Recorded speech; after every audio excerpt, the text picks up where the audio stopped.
Well, I want to share a little bit today about some things that's happened in my life, just the supernatural provision of God and how He is there for you all the time. And my wife and I had put a business in years ago, and just with a mindset of making enough money to do work for God.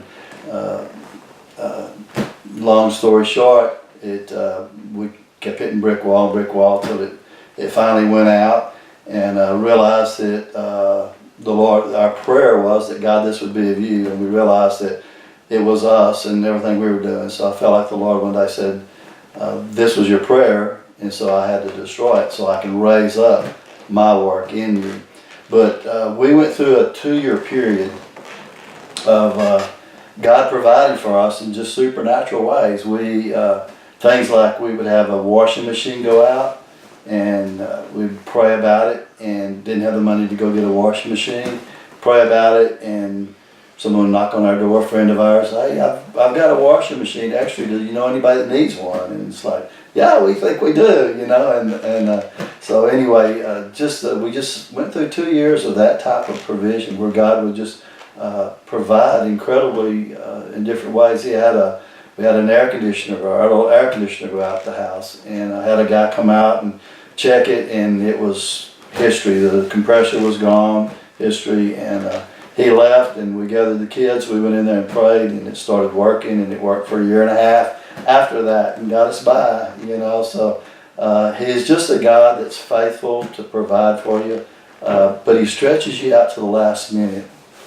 And after we got past this season in our life, I was one day just reading out of Philippians, out of the book of Philippians, and I come to Philippians, I think it's 4:19, and it says, it's God who will supply all your needs according to His riches and glory.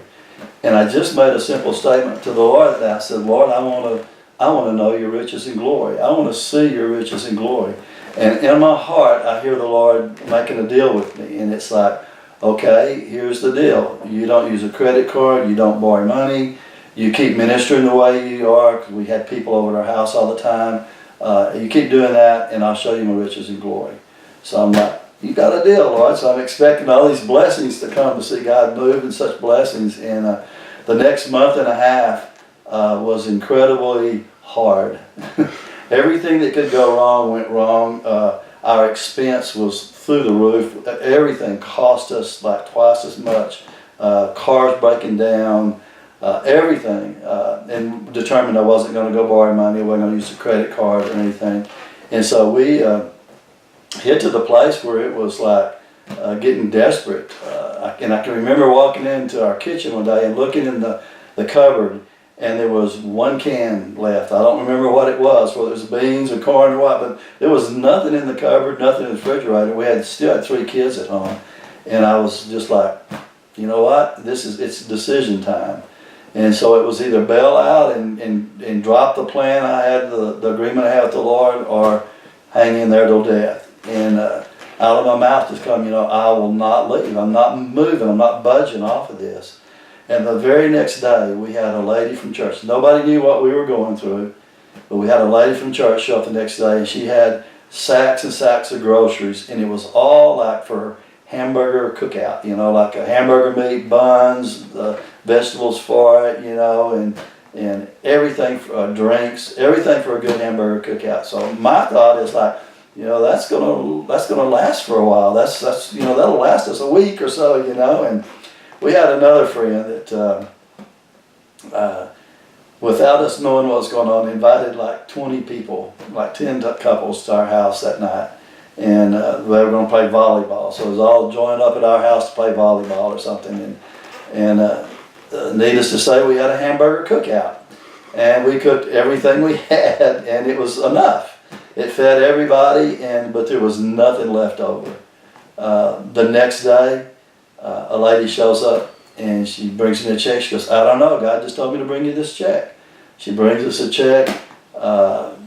That week, I think my wife got just an incredible raise at work, just a huge raise at work.